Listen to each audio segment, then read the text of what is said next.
ओम साई राम। मैं डॉक्टर अरुण कुमार पुरोहित सभी साई भक्तों का एक बार फिर से अपने चैनल साई मेरा तेरा नारा में हार्दिक स्वागत करता हूँ। सारे साई भक्तों को मैं भी प्रणाम करता हूं और वापस से सभी का स्वागत करता हूं अपने चैनल में। तो जैसे पिछली श्रृंखला में आपने वीडियो में ये बताया कि कैसे वीना माँ से हमारा मिलन हुआ, कैसे आपने कुछ कुछ उनके साथ जो अनुभव हुए थे वो समझाए, साझा किए। आज आप क्या शेयर करने वाले हैं? मैंने अभी तक अपनी जो जर्नी है, जितने वीडियोस आप लोगों के साथ शेयर किए, उसमें मेरे अनुभव जो बाबा के साथ हुए, साई स्वरूपा संतों के साथ जो हुए, उस बारे में आपसे अपनी जानकारी जो है आप लोगों के साथ साझा की। आज मैं आप लोगों को ये बताना चाहूँगा कि कैसे हमें मौका मिला बाकी जो दत्त अवतार है उनके यहाँ जाने का, उनके दर्शन करने का, उनका आशीर्वाद लेने का। तो आज मैं आप लोगों के साथ शेयर करूँगा कि हम जब पंढरपुर गए, जब हम अक्कलकोट गए और जब गाणगापुर गए तो हमारे साथ क्या क्या अनुभव हुए, वो मैं आप लोगों के साथ आज शेयर करूँगा। जैसे कि मैं सारे जितने भी भक्त हैं, जितने डिवोटीज हैं, उनको ये बताना चाहूँगा कि साईं बाबा खुद एक दत्त अवतार हैं और ये जितनी भी जगह हम गए हैं वो दत्त अवतारों से जुड़ी हुई है या तो दत्त अवतार से प्रेरित है। और हमारे इधर जितने भी दर्शन हुए एक बहुत ही सुखद एक एक्सपीरियंस रहा है और कहीं ना कहीं किसी ना किसी वे में हम भगवान से बहुत काफ़ी कनेक्टेड फील किया हमने इधर जाने के बाद। मेरे ध्यान से आज आप वही सारे एक्सपीरियंसेस शेयर करने वाले हैं। जी हाँ, हम जब भी सोचते थे कि हम पंढरपुर जाएंगे, पर हमेशा बाबा हमें शिरडी खींच ले जाते थे। जब बाबा को महसूस हुआ कि हमारा जो विश्वास है बाबा में पुख्ता हो गया है, मजबूत हो गया है, अब वो कभी हिलने वाला नहीं है, डिगने वाला नहीं है, तब बाबा ने हमें आशीर्वाद दिया, हमें आज्ञा दी कि अब तुम कहीं भी जा सकते हो। तो हम पनवेल में थे, तो हमने एक बार प्लान किया कि हम जो है पंढरपुर जाएंगे, फिर वहाँ से हम जाएंगे अक्कलकोट महाराज, फिर वहाँ से दत्त का जो खुद का स्थान है, दत्त भगवान का गाणगापुर, वहाँ जाएंगे। तो हमने एक प्लान बनाया, हम अपनी गाड़ी लेके गए, ड्राइवर हमारे साथ था। तो सबसे पहले हम शोलापुर पहुँचे। शोलापुर क्योंकि सेंटर प्लेस है, वहाँ से तीनों साइड में, एक साइड में पंढरपुर है, एक साइड में अक्कलकोट महाराज है, एक साइड में गाणगापुर है। तो सबसे पहले हम पहुँचे पंढरपुर। पंढरपुर हम करीबन रात के 7:30-8 बजे पहुँच गए थे। हम रहने की जगह ढूंढने लगे, हमें कहीं जगह नहीं मिल रही थी। फिर अंत में हम एक ऐसी जगह पहुँचे जिसके बारे में हमने कभी सोचा भी नहीं था, और वो स्थान हमें जाने की बहुत मन से इच्छा थी, बहुत अभी भी है वो, अभी तक हमारी इच्छा पूरी नहीं हुई है।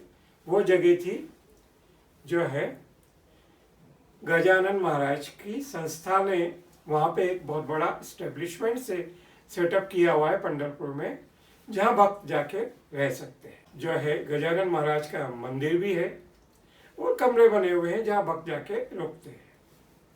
तो हमें वहाँ रहने का अवसर मिला। फिर जब हम सामान वामान रख के करीबन 8:30 पौने 9 बजे होगी, हम मंदिर दर्शन करने के लिए पहुँचे। आप विश्वास नहीं करेंगे कि पंढरपुर में यूजुअली बहुत लंबी लाइन होती है, टाइम भी बहुत लगता है। तो जब हम मंदिर के अहाते में प्रवेश ही किया था कि एक आदमी हमारे पास आता है, पूछता है हमसे कि दर्शन करने के लिए आए हो? तो बोले, हमने कहा हाँ। तो वो हमें एक वीआईपी रो में से लेके अंदर सीधा जाके हमें जो है विट्ठल के सामने खड़ा कर दिया। जो हमने मन भर के विट्ठल के दर्शन किए, रुक्मणी के दर्शन किए। आपको मैं बताना चाहूँगा सभी साईं भक्तों को कि पंढरपुर ही एक ऐसी जगह है जहाँ विट्ठल रुक्मणी दोनों एक साथ है। एक तो साइड में विट्ठल है, एक साइड में रुक्मणी है। और पंढरपुर को दक्षिण का द्वारका भी कहा जाता है।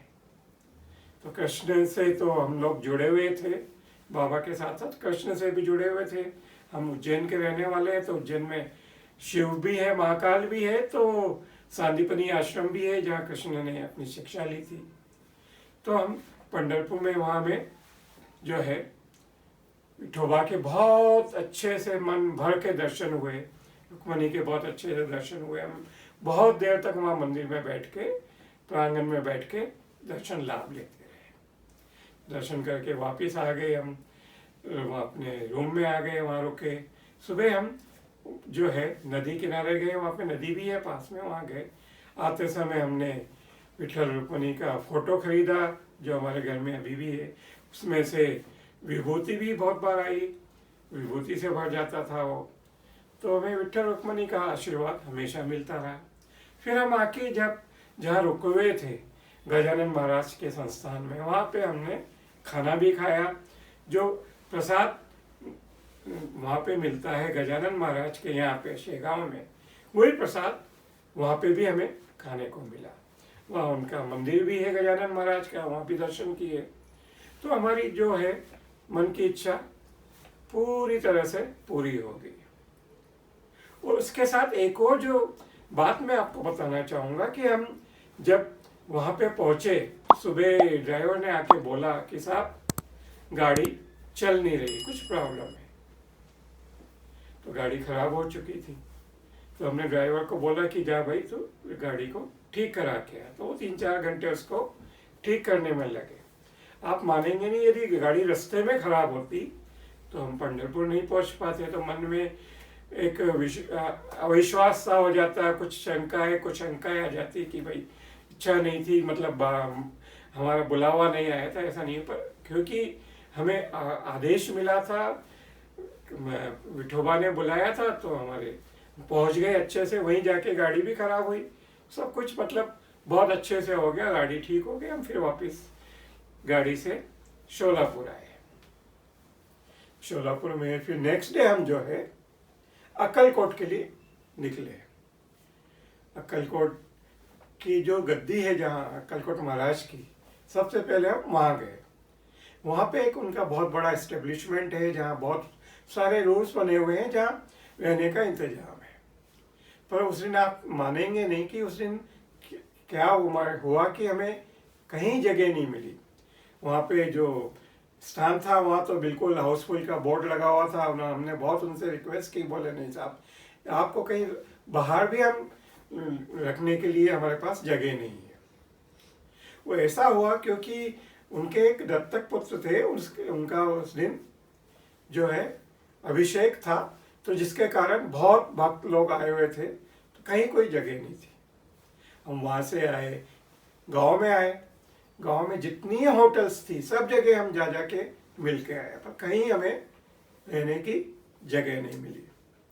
हम थक हार के हम आपस में बात कर रहे थे कि अब क्या करें भाई, कहीं रहने की जगह नहीं, कैसे कहाँ रुकेंगे, रात भर तो गाड़ी में सो नहीं सकते। तो हमने कहा चलो देखते हैं कि अपन वापिस शोलापुर चले जाते हैं, रात को वहाँ रुकेंगे, सुबह देखते हैं। इच्छा होगी अक्कलकोट बाबा की बुलाने की तो बुला लेंगे। तो इतने में तुमने क्या बोला, मेरे बेटे ने बोला मुझे कि बाबा अपन दिन भर से घूम रहे हैं, भूख लग रही है, अपन कुछ खाए लेते हैं। तो वहाँ जो बस स्टैंड के पास एक होटल थी, वहाँ जाके हमने कुछ नाश्ता पानी किया। और वहाँ हम काउंटर पे किसी से बात कर रहे थे कि भाई आज क्या बात है, कहीं जगह नहीं मिल रही, कोई रहने का इंतजाम हो सकता है। बोले साहब आज तो मिलना बहुत मुश्किल है क्योंकि ये फंक्शन चल रहा है, तो कहीं कुछ मिलना नहीं है। हमारी बात सुन के वहाँ एक आदमी पास में बैठा हुआ था, वो हमारे पास आता है। वो हमसे पूछता है क्या भाई आपको रहने का इंतजाम नहीं हो रहा है आपका? तो हमने कहा हाँ हमें रुकना है, हमें दर्शन करना है। तो बोला चलो मैं लेके चलता हूँ, शायद कुछ हो जाए,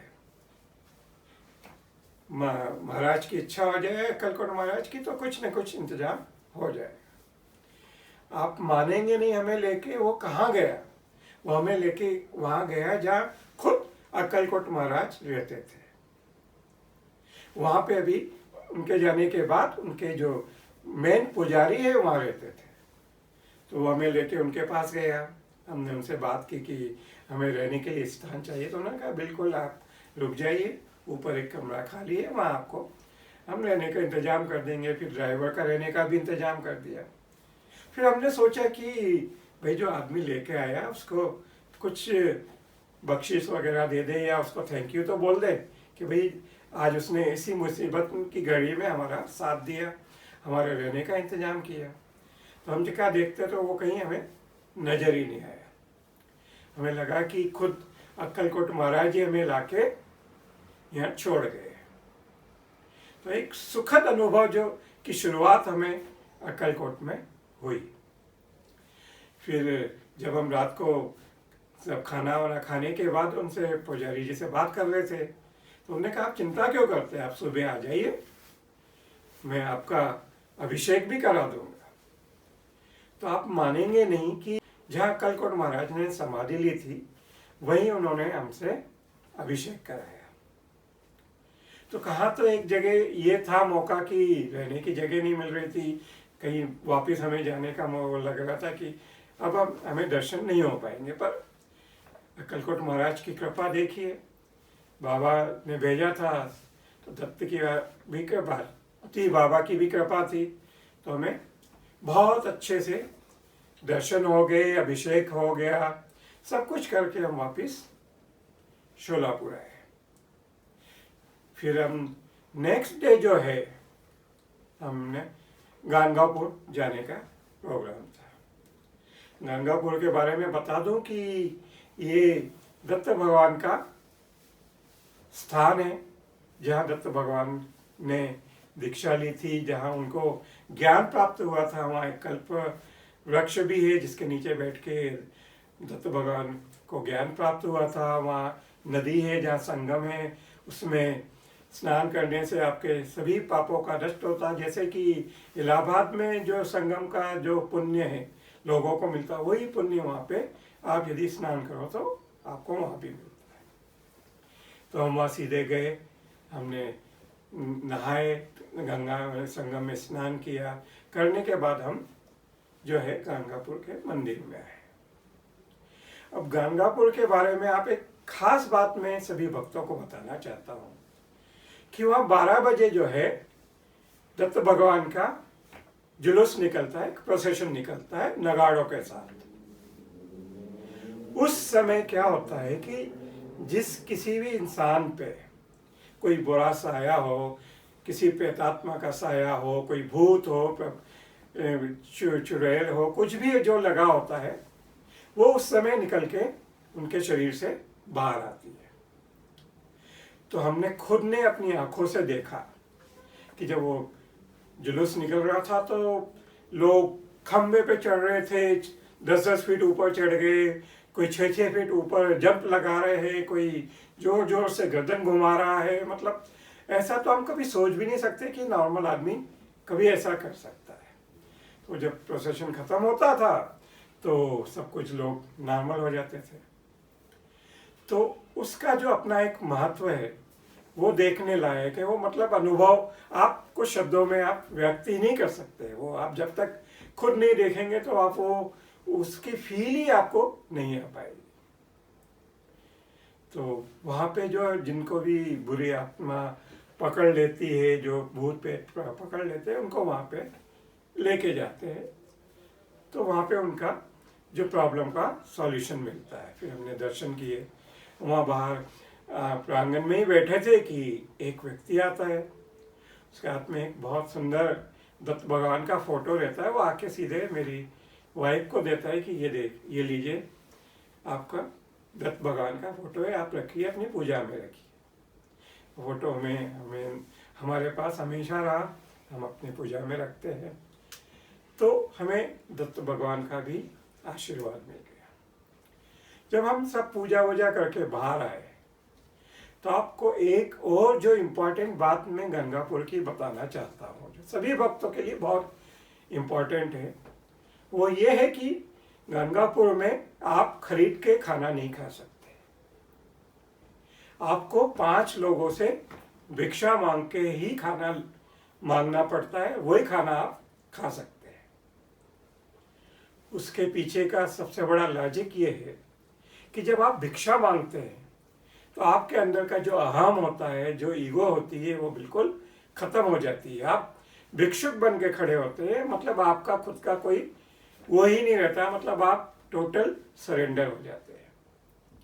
बाबा भी हमेशा कहा करते थे कि टोटल सरेंडर करो।